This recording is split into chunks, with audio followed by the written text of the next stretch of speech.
आजादा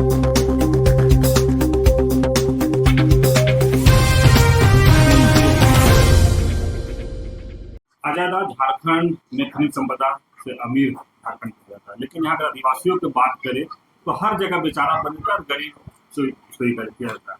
संबोधन भी गरीबों से कहते हैं, आदिवासी बेचारा गरीब। तो आप एक बुद्धिजीवी हैं, सामाजिक कार्यकर्ता भी हैं, इसको कैसे देखते हैं? देखिए, जहाँ संसाधन होगा वहाँ पर संसाधन के नियंत्रण के लिए संघर्ष होता है, और इन सारी चीज़ों को लेकर यहाँ के जो आदिवासी मूलवासी के जो नेतृत्व करता है, जो सामाजिक संगठन के या फिर राजनीतिक संगठन के लोग हैं, जिसके नाम पर वो राजनीति करते हैं, वोट लेने का काम करते हैं, और जिनकी बिना पर वो बार बार सरकार को ही बनाने का काम करते हैं। लेकिन आज भी आप देखिएगा कि आदिवासी मूलवासियों का स्थिति यथावत है और बद से बदतर ही होते जा रहा है। जैसे मैं उदाहरण के तौर पे बात करूं कि जो है, आप देखिए कि आदिवासियों की हालात आज के दिन में क्या है, उसको लेकर आज कहीं चर्चा नहीं। आज रोजगार को लेकर केवल हैंड टू माउथ वाली स्थिति झारखंड राज्य में बना कर रख दिया गया है। उससे बाहर आदिवासी मूलवासी समाज का लोग निकल कर कभी भी बौद्धिक रूप से एक रोड मैप झारखंड के विकास के लिए या फिर अपने समाज के विकास के लिए नहीं बना पा रहा। उदाहरण के लिए मैं बात बताना चाहता हूं कि हेमंत सोरेन का एक स्टेटमेंट आता है, अखबारों में भी छपती है, कि 25 करोड़ की ठेकेदारी झारखंडियों को देने का काम सरकार कर रही है। लेकिन उन्हीं के एक मंत्री, जो उस समय मंत्री हुआ करते थे, मिथिलेश ठाकुर, वो उसका विरोध करते हैं। हाँ, उसका विरोध करते हैं। आप समझिए कि जेएमएम में ही कितने सारे विचारधारा के लोग रहते हैं। क्या जेएमएम के आइडियोलॉजी को वो मानते हैं? जेएमएम किस चीज़ की वोट करती है? जेएमएम आदिवासी मूलवासियों के मुद्दों को लेकर राजनीति करने का काम करती है। लेकिन उन्हीं के एक मंत्री, जो तत्कालीन मंत्री हुआ करते थे, वही विरोध करते हैं हेमंत सोरेन के स्टेटमेंट का कि अगर यहाँ के मूलवासियों को दिया जाएगा, एसटी एससी ओबीसी को अगर वोट दिया जाएगा, तो अग्रणी श्रेणी के लोग क्या करेंगे, अग्रिम श्रेणी के लोग क्या करेंगे? इस तरह का कटाक्ष करने का काम मतलब उनके मंत्री के द्वारा ही किया जाता है। तो आप सोचिए कि एक हेमंत सोरेन जो माननीय मुख्यमंत्री हैं, उनके ही सोच को कहीं चैलेंज करने का काम उनके ही सरकार के एक मंत्री के द्वारा किया जाता है, और उसको कहीं ना कहीं बैकफुट पे लाने का काम किया जाता है। और आज तक उस चीज़ का अधिकार आदिवासी मूलवासियों को झारखंड राज्य में नहीं मिला। दूसरी बात यह है कि आप देखिए कि झारखंड राज्य में किस चीज़ की लड़ाई है। आज बहुत सारे ऐसे नाम हैं जो निकल कर आ रहे हैं, जो अरबों में रुपया यहाँ कमाने का काम कर रहे हैं। वो झारखंड में अगर आप देखिएगा, मूलतः दो ही चीज़ों की लड़ाई है, जमीन हथियाने की लड़ाई और माइनिंग पर अधिकार की लड़ाई, अवैध माइनिंग पर अधिकार की लड़ाई, और किसी से छुपा नहीं। लोग कहते थे कि बिहार में जंगल राज होता है, हुआ करता था, आज सुशासन की बात की जाती है। लेकिन आज इस बात को समझिए कि झारखंड राज्य में किस तरीके का जंगल राज है कि सरकारों के होते हुए भी, कानून का शिकंजा होते हुए भी जो है अवैध माइनिंग हो रहा है, जमीन की लूट हो रही है।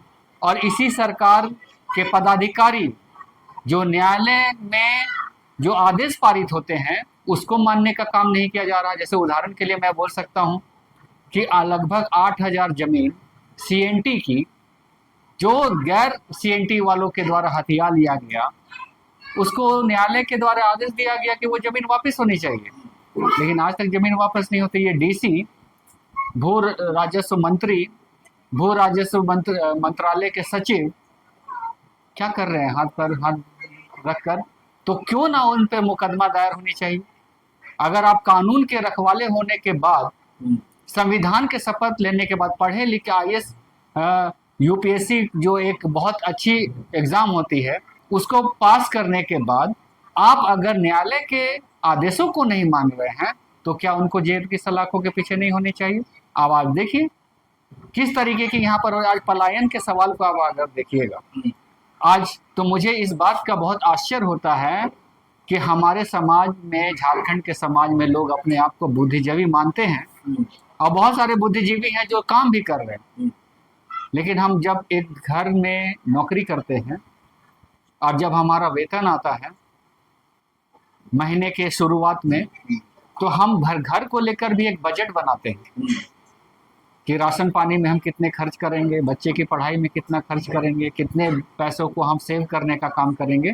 ये सारे कुछ चीज़ों को लेकर बजट बनाते हैं। उसी तरीके से हर वर्ष झारखंड राज्य में भी बजट बनती है कि कहाँ से कितने पैसे आएंगे और किस मद में कितने पैसों को खर्च किया जाएगा और उससे सरकार को क्या लाभ होगा और झारखंड की जनता को क्या लाभ होगा। लेकिन मुझे दुख इस बात का है कि तमाम सरकार जो बजट लाने का काम करती है और बोलती हैं कि हमने बहुत अच्छा बजट लाने का काम किया है, लेकिन फिर भी यहाँ के जो मूलवासी हैं, यहाँ के जो आदिवासी हैं, ना तो उनकी आर्थिक हालात सुधर रहे हैं, ना तो शिक्षा के दृष्टिकोण से उनके हालात सुधर रहे हैं, ना तो आप बोलिए सामाजिक स्तर पर या फिर धार्मिक स्तर पर, जो सामाजिक स्तर पर जो कुरीतियाँ हैं उसमें कुछ सुधार होने का काम हो रहा है। तो आप समझ सकते हैं कि ये बजट किसके लिए। आज जो समाज के लोग बेसिकली मूलतः कृषि आधारित उनके जीवन यापन है, उस कृषि पे उस तरीके से ध्यान नहीं दिया जा रहा। और मैं इस बात को तो साक्षात देख रहा हूँ कि धन कटनी के बाद गांव का गांव पलायन हो जाता। तमिलनाडु, केरल, बॉम्बे, दिल्ली, कलकत्ता, बिहार में भी पलायन करने का काम आज झारखंड के लोग कर रहे हैं।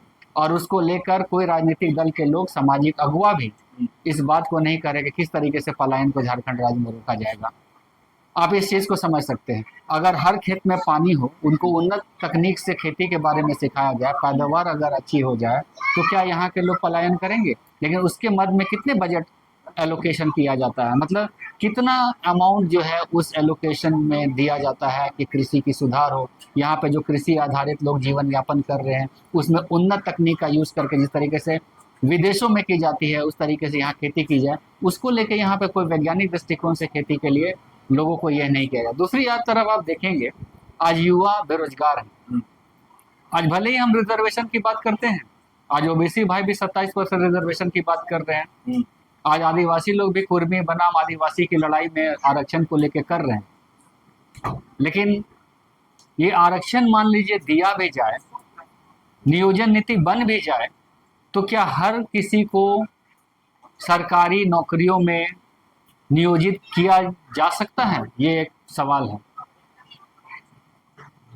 अगर मान लीजिए 26% आरक्षण एसटी को मिलता भी है, अगर मान लीजिए 14% आरक्षण ओबीसी को मिलता भी है, अगर एससी को 10% आरक्षण मिलता है और उसमें मान लीजिए 1000 एससी भाई हमारे परीक्षा को लिख रहे हैं, 10 को नौकरी मिल रहा है, तो 990 लोग क्या करेंगे? उसी तरीके से एसटी में भी है। तो विकल्प में रोजगार सृजन के लिए यहाँ पर कोई योजना सरकार के पास है। सरकार किस तरह का योजना चला रही है? योजनाओं को थोपने का काम किया जा रहा है और ये शुरुआत से ही हो रहा है। कल्याण विभाग के द्वारा बहुत सारी ऐसे योजनाएं चलाई जा रही है कि आप जो है 10 मुड़ी गाड़ी ले लीजिए, कल्याण विभाग से 10 लोगों पर एक गाड़ी ले लीजिए। वो गाड़ी का आज क्या हुआ? एक भी गाड़ी सड़क पर नहीं। हेमंत सोरेन ने भी योजना शुरू की। लोग क्या करें, 25 लाख तक की जो लोन की बात कही, सब्सिडी में जो गाड़ी देने की बात कही, स्कॉर्पियो ले रहे हैं और खुद वो गाड़ी चला रहे हैं और पता चल रहा है कि वो उस तरीके से वो ये नहीं हो रहा। तो मैं ये कहना चाहता हूँ कि लोग जिस भी क्षेत्र में जाना चाहते हैं, अब मान लीजिए कोई IITian है, मान लीजिए कोई डॉक्टर है जो खुद का एक हॉस्पिटल खोलना चाहता है, तो आपने कितने आदिवासी मूलवासियों को देखा है कि हॉस्पिटल खोला है? कितने आदिवासी मूलवासियों को देखा है कि कोई अच्छे शैक्षणिक संस्थान चला रहे हैं, टेक्निकल इंस्टीट्यूशन चला रहे हैं, मेडिकल कॉलेज चला रहे हैं, है ना? तो इस तरीके की योजनाएं सरकार के पास नहीं है। सरकार अपने सोच को लोगों पर थोपती है, थोपने का काम करती है कि ये तुम्हारा दायरा है और इसी दायरे में तुमको काम करना है, दायरे के बाहर निकल के तुमको काम नहीं करना है। अब मेरा इंटरेस्ट मान लीजिए किसी और चीज में है और आप जबरदस्ती आप बोलिएगा कि आप इस काम को करिए, तो शायद उस काम में मैं उतना सफल नहीं हो पाऊंगा। और आप देखिए जो कांग्रेस के कद्दावर लीडर आज के डेट में कहा जा सकता आदिवासियों के, श्रीमान बंधु तिर्की जी, उन्होंने भी कहा है बहुत बार सामाजिक बैठकों में कि आदिवासियों को लोन देने का काम बैंक नहीं करती, और यही बात हेमंत सोरेन ने भी कहा कि आदिवासियों को सीएनटी प्लॉट में लोन देने का काम बैंक नहीं करते, जिसके चलते यहाँ के लोगों को बहुत हानि हो रही है। तो इसके लिए क्या योजना हेमंत सोरेन के पास है, उनके सरकार के पास क्या है?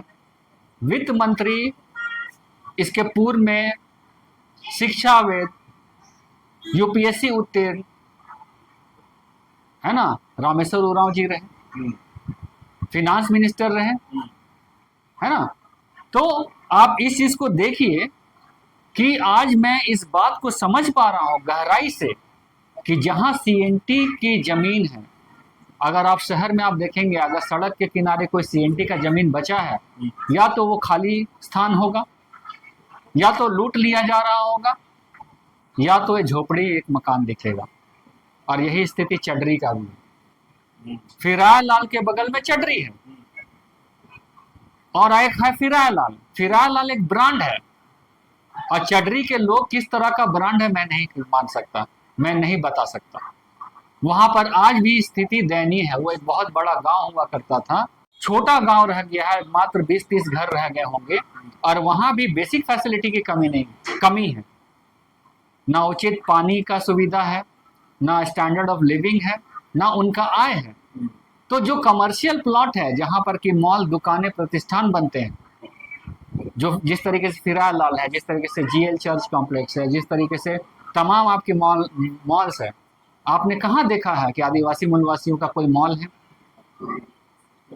तो जब तक यहाँ के मूलवासी लोग यहाँ के इकोनॉमी के ग्रोथ में अपनी सहभागिता को नहीं निभा पाएंगे, तब तक वाकई में अगर सही मायने में बात किया जाए तो आर्थिक विकास यहाँ के लोगों का नहीं होना। मैं ये चाहता हूँ कि यहाँ के आदिवासी मूलवासी लोग भी झारखंड राज्य के साथ साथ देश के विकास में, जीडीपी के विकास में अपने सहभागिता को निभाएं। और सरकार जितने भी यहाँ पर रही, तमाम सरकारों का ये दृष्टिकोण नहीं है कि यहाँ के आदिवासी मूलवासियों को उस तरीके से तैयार किया जाए कि वो देश निर्माण की तरफ आगे बढ़े। यही कहीं ना कहीं एक लगता है कि उनको एक लिमिट में रखा जा रहा है, एक बाउंड्री वॉल के अंदर रखा जा रहा है, उनके सोच के दायरे को सीमित कर दिया जा रहा है कि आपका सोच इसी लेवल तक रहना है, इससे आगे आपको नहीं सोचना है। आज हेमंत सोरेन बोल रहे हैं कि हम विदेशों में स्टूडेंट को भेज रहे हैं पढ़ने के लिए। तो क्या झारखंड राज्य में आपका एजुकेशन विभाग जो है, आपका मंत्रालय जो है, उस तरीके का शिक्षा झारखंड राज्य में नहीं लागू कर सकती है? अगर आप उस तरीके का यूनिवर्सिटी, उस तरीके के शिक्षण संस्थाएं झारखंड राज्य में ही बना देंगे तो विदेश में भेजने की उनकी आवश्यकता होगी क्या? अब यहाँ पर देखिए, मैट्रिक का क्वेश्चन लीक कर जाता है ना। तमाम जो इस तरीके की परीक्षाएं जिसको कि हम कल्पना नहीं कर सकते थे क्वेश्चन लीक होगा। पहले हम लोग सुनते थे कि मेडिकल के परीक्षा में क्वेश्चन लीक हुआ, इंजीनियरिंग के परीक्षा में क्वेश्चन लीक हुआ, लेकिन अब तो मैट्रिक और इंटर और ये सब परीक्षा में भी क्वेश्चन लीक हो रहा है। तो ये जो मशीनरीज जो आपकी काम कर रही हैं, इनको तो जेल के सलाखों के पीछे डाल दिया जाना चाहिए। और जो भ्रष्ट पदाधिकारी हैं जो जेल गए, उनको जिम्मेवारी देने का काम सरकार में किया जा रहा है। मुझे तो समझ में नहीं आ रहा कि किस तरीके का सोच के साथ सरकार काम करना चाहती है। और मैं तो ये भी बोलना चाहता हूं कि अगर झारखंड राज्य का विकास करना तो ब्यूरोक्रेसी के अपर मोस्ट लेवल पे भी यहाँ आदिवासी मूलवासियों को ले जाने का काम करना चाहिए। और मैं तो इस बात का हमेशा मतलब पुरजोर आगे बढ़ाने का मांग करता रहा हूँ, लेकिन शायद लोगों को इस बात को समझ नहीं आ रही है। झारखंड में प्रीमियर सर्विस लागू नहीं है, लेकिन बिहार और यूपी में प्रीमियर सर्विस लागू है। जो वहाँ पे बीपीएससी करते हैं यूपी या फिर यूपीपीसीएस करते हैं, उनको डायरेक्ट एसडीओ स्तर का अधिकारी बनाने का काम किया जाता है। लेकिन झारखंड राज्य में आप सीओ बीडीओ ही बनाते हैं, या फिर डीवाईएसपी बनाते हैं, या फिर रेवेन्यू सर्विस में भेज देते हैं, लेकिन डायरेक्ट एसडीओ बनाने का काम नहीं किया जाता। जिसके नतीजा ये होता है कि जो स्टेट पीसीएस से जाते हैं वो आपका डीडीसी या डीसी बन के रिटायर कर जाते हैं। वो जॉइंट सेक्रेटरी लेवल तक कभी नहीं जा पाते, अपर ब्यूरोक्रेसी में कभी नहीं जा पाते। अभी आप देखिए कितने आदिवासी मूलवासी लोग चीफ सेक्रेटरी तक झारखंड राज्य में पहुंचे हैं। तो सरकार की क्या योजना है ना। अब आप देखिए बहुत सारे ऐसे चीजें हैं, नीतिगत फैसले जो लिए जाते हैं वो ब्यूरोक्रेट्स लोग जो है सरकार को सलाह देते हैं, लेकिन वो ब्यूरोक्रेट्स यहाँ पर झारखंड सरकार को क्या सलाह दे रहे हैं और किस तरह का काम हो रहा है वो आप भी देख रहे हैं, वो हम भी देख रहे हैं। इसके पूर्व की सरकार में मैं बार बार बोलता हूँ कि पलायन को रोकने के लिए यहाँ क्या रोड मैप है, क्या ब्लूप्रिंट है सरकारों के पास। इतनी भारी मात्रा में हेमंत सोरेन भी बोल रहे थे जब कोविड का समय आया था कि लाखों लाख लोग झारखंड के रोज पलायन करते हैं दूसरों राज्यों में। वही राज्य जहाँ की 40% खनिज संपदा की आप बात करते हैं कि तमाम राज्यों को हम देने का काम करते हैं। अगर हम कोयला देना बंद कर दे तो पूरा भारतवर्ष जो है अंधकार हो जाएगा, रोशनी नहीं रहेगा, बिजली उत्पादन नहीं होगी। इस बात को हेमंत सोरेन करने का काम करते हैं। लेकिन उसी राज्य में जहाँ के लोग पूरे भारतवर्ष को रोशनी देने का काम करते हैं, वहाँ का भविष्य आज अंधकार में है। वहाँ के लोग दिहाड़ी मजदूरी करने के लिए दूसरे राज्यों में जा रहे हैं। इसका कोई भी नीतिगत फैसला झारखंड राज्य में नहीं लिया जा रहा। झारखंड आदिवासी राज्य कहा जाता है। अगर रघुवर दास को छोड़ दे तो जितना भी मुख्यमंत्री बने हैं वो आदिवासी समाज से ही बने हैं, और अभी भी आदिवासी समाज से ही हेमंत सोरेन मुख्यमंत्री हैं। लेकिन जो आदिवासी का दर्द है ना, जो देखने को मिलता है कि जो मालिक है ना आज नौकर हो गए हैं, तो ये दर्द कौन समझेंगे। या जिस तरह से शिक्षा की बात करें या फिर स्वास्थ्य की बात करें, जो स्थिति अगर आदिवासी समाज के लोगों को अगर गाँव में जाकर देखने को मिलता है वो बड़ा भयानक होता है। ना वहाँ शिक्षा बढ़िया है, ना स्वास्थ्य बढ़िया है, ना रोजगार बढ़िया है। और वही लोग मैंने कहा ट्रेन में भर भर के लोग रांची आते हैं कि मजदूरी और 11-12 बजे सोचते हैं कोई हमको मजदूरी करने के लिए कहे। ये मैंने बहुत बड़ा देखिए, आदिवासी सरकार, आदिवासी प्रतिनिधि, इन सारी चीज़ों को मैं नहीं मानता हूँ। मैं सबको समानता के दृष्टिकोण से देखता हूँ और मुझे ऐसा लगता है कि आदिवासियों को संवैधानिक तौर पर कुछ विशेष प्रावधान मिले हुए हैं। और मैं उस घटना को याद करता हूँ, 2019 का चुनाव था और रघुवर दास के खिलाफ भी अभी वर्तमान के माननीय मुख्यमंत्री ने ST/SC एट्रोसिटी एक्ट में एक मामला दर्ज कराने का काम किया था। भले ही उन्होंने बाद में उस मामले को वापस ले लिया, वो अलग बात है, लेकिन मामला दर्ज कराने का काम किया था। लेकिन हेमंत सोरेन माननीय मुख्यमंत्री को ये पता होना चाहिए कि 2 अप्रैल 2018 को जब SC/ST एट्रोसिटी एक्ट को पूरे भारतवर्ष में लचर किया जा रहा था तो रांची के सड़कों पर भी युवा निकले थे और उन युवा में मैं भी एक था और उसको पुनर्बहाल रिस्टोर करने के लिए हम लोगों ने लड़ाई लड़ी थी।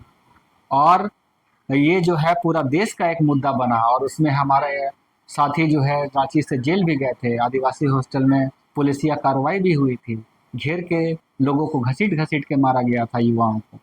उसके बदौलत पर वो रिस्टोर हुआ था और उसका मजा मारने के लिए माननीय हेमंत सोरेन जो है जब वो रिस्टोर हो गया तो उसी के बिना पर मुकदमा दर्ज करने का काम किए थे। कहने का मतलब यह है मार खाए कोई और, राज करे कोई और, सुख भोगे कोई और।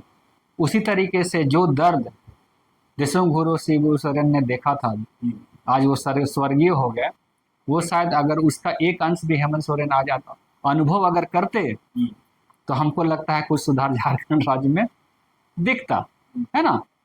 तो जो वास्तव में धरातल पर लड़ाई लड़ रहे हैं उनको आज झारखंड राज्य में कोई रिकॉग्निशन नहीं मिलती है। यही हेमंत सोरेन जो थे 2019 के पहले तमाम सामाजिक संगठन के लोगों को जब वो विपक्ष में हुआ करते थे बुला के सलाह लेते थे कि किन बिंदुओं पर हम काम करें, किन मुद्दों पर हमारी पार्टी काम करे कि झारखंड का उद्धार होगा। और उन्होंने बड़ा वचन दिया था लोगों को कि मैं जब सरकार में आऊँगी, हमारी जब सरकार आएगी तो हम ये काम करने का काम करेंगे, आदिवासी मूलवासियों की लड़ाई को लड़ेंगे, उनके अधिकारों की बात को करेंगे, झारखंडियत की लड़ाई को लड़ेंगे। लेकिन जीतने के बाद कभी भी उन्होंने सामाजिक संगठन के लोगों को बुलाकर एक बैठक तक अपने ये में नहीं की। अब इससे ज़्यादा क्या होगा कि उस समय में 28 में से 27 सीट देने का काम अभी की सरकार में 28 में से 27 देने का काम किया। इससे ज़्यादा मैंडेट अब क्या देगी आदिवासी समाज के लोग हेमंत सोरेन की सरकार को? इससे ज़्यादा मैंडेट क्या मिलेगा? लेकिन इतना मैंडेट मिलने के बाद भी आप अगर डिप्लोमेटिक चलिएगा, दखल दिहानी का जमीन वापस करने में आपको क्या हो रहा है? आपकी एक मंत्री बोल रही हैं चिल्ला कर कि 22 लाख एकड़ जमीन लैंड बैंक के रूप में रघुवर दास ने लूटने का काम किया। मानता हूं सही बात बोल रहे हैं आप, लेकिन ये समझ होना चाहिए कि भारत देश में फेडरल स्ट्रक्चर पर काम होता है। एक राज्य की सरकार होती है, केंद्र की सरकार होती है। राज्य की हितकारी नीतियों के लिए, राज्य में नीतियां बनाने के लिए, राज्य के लोगों के हितों की देखभाल करने के लिए हम विधायकों को चुनते हैं, उनको विधानसभा में भेजने का काम करते हैं। और देश में अपनी बातों को रखने के लिए हम अपने प्रतिनिधि के रूप में लोकसभा के सदस्यों को चुनकर भेजते हैं। और यहाँ के जो माननीय अभी मंत्री हैं, शिल्पी नेहा तिर्की जी, कृषि मंत्री, जब वक्फ बिल आया, वक्फ बिल पर जो पूरे देश में बवाल मचा, तो उनका स्टेटमेंट सबसे पहले निकल कर आता है इस सरकार के नुमाइंदगी के तौर पर। और वो कहते हैं कि आज मुसलमानों का जमीन लूटा जाएगा वक्फ के नाम पर, कल आदिवासियों का भी लूटा जाएगा। और यही भाजपा की सरकार जो है आदिवासियों की सबसे अहित करने का काम किया, 22 लाख एकड़ जमीन लैंड बैंक में डालने का काम किया। ठीक है, मैं मानता हूं कि केंद्र में तो आपकी नहीं चलती है मैडम, लेकिन राज्य में तो आपकी चलती होगी, क्योंकि राज्य में आप एमएलए और यहाँ के मंत्री के रूप में शपथ लिए हैं। तो वो 22 लाख एकड़ जमीन जो लैंड बैंक के रूप में अधिग्रहित किया गया, उसको रद्द करने के लिए आपकी सरकार ने क्या किया है आज तक? कितना वर्ष लगेगा उसको रद्द करने में? तो इस तरीके का जो बयानबाजी, केवल लोगों के इमोशन और सेंटिमेंट से खेलने का काम यहाँ के प्रतिनिधियों के द्वारा किया जा रहा है, ये हमको लगता है कि बहुत बड़ा छलावा है। और इन सारी चीज़ों को यहाँ की जनता को समझना होगा कि आप सेंटिमेंट से झारखंड राज्य नहीं चलेगा, झारखंड राज्य यहाँ के संविधान से चलेगा। और यहाँ के सरकार के तमाम नुमाइंदे और आपके यहाँ जो अधिकारी हैं, कोर्ट के आदेश को भी नहीं मानते हैं। अभी पेशा कानून को आप देखिए, क्या पेशा कानून लागू हुआ झारखंड राज्य में अभी तक? इतना फटकार पड़ने के बाद भी पेशा कानून लागू नहीं हुआ। तो मुझे तो लगता है कि ये कहीं ना कहीं जो है माइनिंग का एक लूट जो लगा बना हुआ। पेशा कानून अगर होता तो यहाँ के अधिकारी यहाँ के लोगों को मिलती, लेकिन उसको लगता है कि मनसा इस तरीके से बनाया जा रहा है कि उसको लागू नहीं होने दिया जाए, ताकि इनकी जो मिनरल्स एंड माइंस जो है लूटता रहे और यहाँ के लोग नंगे भूखे बेरोजगार सड़कों पे घूमते रहे। इस तरीके की षड्यंत्र चल रही है। और मैं तो यही कहूँगा कि इन सारे मुद्दों को लेकर यहाँ के जनता को एकजुटता के साथ, बिना किसी राजनीति के आगे बढ़कर एक रोड मैप बनाकर इसकी एक लड़ाई लड़नी होगी, संघर्ष करना होगा, एक प्रेशर ग्रुप तैयार करना होगा, तभी जाकर हमें कुछ मिलेगा, अन्यथा हमें इस राज्य में कुछ मिलने वाला नहीं है। लेकिन मतलब इस तरह से अगर झारखंड की हम बात करें तो विधायक मुख्यमंत्री तो बात नहीं कर पा रहे, लेकिन जो आदिवासी अगुआ है ना, वो भी जो इस बातों से भटक रहे हैं, कहीं स्वास्थ्य और रोजगार और आदिवासी की गरीबी या इसको सुधार कैसे होगा, ये सब तो बात नहीं कर पा रहे। देखिए, बहुत सारे लोग हमारे झारखंड के महान सपूतों के बारे में उदाहरण देते हैं। प्रधानमंत्री भी तो नहीं थकते हैं, वो भगवान बिरसा मुंडा, धरती आबा का बार बार नाम लेते हैं, यहाँ के वीर पुरुषों का नाम लेते हैं, लेकिन नाम मात्र लेने से हमको नहीं लगता कि सच्ची श्रद्धांजलि होगी। मुझे लगता है कि अगर उनके आदर्शों को हम माने, अगर उनके आदर्शों पे हम अमल करके अपने जीवन में आगे बढ़े, तभी उनको सच्ची श्रद्धांजलि होगी। अभी आप देखिए, सीएनटी का जो जमीन है, माननीय मुख्यमंत्री जी उनका नाम लेते हैं, वो किसके बलिदान से मिला? भगवान बिरसा मुंडा के। लेकिन क्या सीएनटी की जमीन की लूट नहीं हो रही है क्या झारखंड राज्य में? क्या भूमि राजस्व विभाग को या फिर मंत्रालय को इस बात में जानकारी नहीं है क्या कि कितनी जमीन लूट हो रही है? सादा पट्टा पे भी तो जमीन बिक रहा है। नगर निगम सरकार के अंतर्गत काम करती है, और जितने भी मंत्रालय हैं सरकार के अंतर्गत अंडर में काम करते हैं, जो भी अधिकारी है वो जो है सरकार के अंडर में काम करते हैं। तो आपके अधिकारी भी जो है इसमें असहाय है, वो करने लायक नहीं है।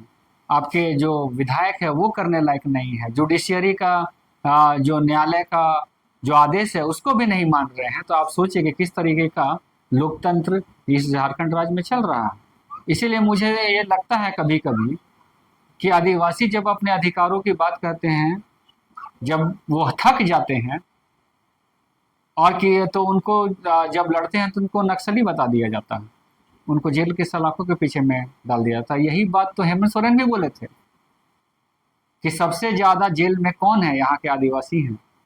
जब जेल से वो आए बाहर तो इस बात को वो बोले थे, है ना। और आज भी वही हालत है। तो उसमें सुधार की आप ऐसा स्थिति झारखंड राज्य में पैदा नहीं करिए कि न्याय मिलने के बाद भी उसको न्याय नहीं मिले। कोर्ट के द्वारा न्याय मिला लेकिन आपकी सरकार उसको न्याय नहीं दिला रही। तो उस स्थिति में यहाँ का लोग करेगा क्या, तो क्या करेगा, है ना। किसी तरीके से रिक्शा चलाकर, मुर्गी चेंगना, बकरी, गाय बैल बेचकर 10 साल, 15 साल, 20 साल न्यायिक प्रक्रिया में जाता है और उसके पक्ष में आदेश आता है, उसके बाद भी उसको नहीं मिलता है, तो आपके सीओ, बीडीओ, डीसी क्या कर रहे हैं जी? आपके अधिकारी क्या कर रहे हैं? उनको क्यों नहीं शो कॉज करते हैं? एक आध गो को तो आप उसको शो कॉज करिए, सस्पेंड करिए। इस तरह का कार्रवाई तो सरकार में नहीं दिख रहा। सरकार किस लिए होती? अब हमको लगता है कि हम लोग को जो 5 तरह का रिट है ना, उसका सहारा लेना पड़ेगा। अधिकारियों को भी के खिलाफ भी रिट करना होगा और उनको जेल में डालने का काम करना पड़ेगा, तभी लगा। क्योंकि सरकारें जो है इसमें समर्थन, मतलब उनको सामर्थ्य नहीं है कि अधिकारियों पे निरंकुश, मतलब अंकुश लगाया जाए अगर कोई गलत कर रहा है। आप देखें ना, पल्स हॉस्पिटल का क्या कहानी हुआ था, क्या कार्रवाई हुई? कुछ कार्रवाई हुई क्या? तो ये किस तरह का एग्जाम्पल सेट किया जा रहा है झारखंड राज्य में? यहाँ के डीसी जो है, जिनको सुप्रीम कोर्ट से अभी बेल मिला, क्या है वो सब? यहाँ पे तमाम अधिकारियों का अगर आय का ब्यौरा मांगा जाए तो कितने पदाधिकारी नप जाएंगे। लेकिन सरकारें नहीं चाहती कि वैसे पदाधिकारी नप, तो कहीं ना कहीं उनको भी उनका समर्थन मिला हुआ है, तभी तो ये गोल गोल बातें करने से नहीं होंगी, चाहे वो कोई एमएलए हो, मंत्री हो, स्वयं मुख्यमंत्री ही क्यों ना हो, या फिर सामाजिक कार्यकर्ता ही क्यों ना हो। हमें गोलबद्ध होकर यहाँ के अधिकारों एवं यहाँ के लोगों के हितों की लड़ाई को लड़नी होगी, तभी झारखंड राज्य में हम संपूर्ण रूप से विकास की कल्पना कर पाएंगे।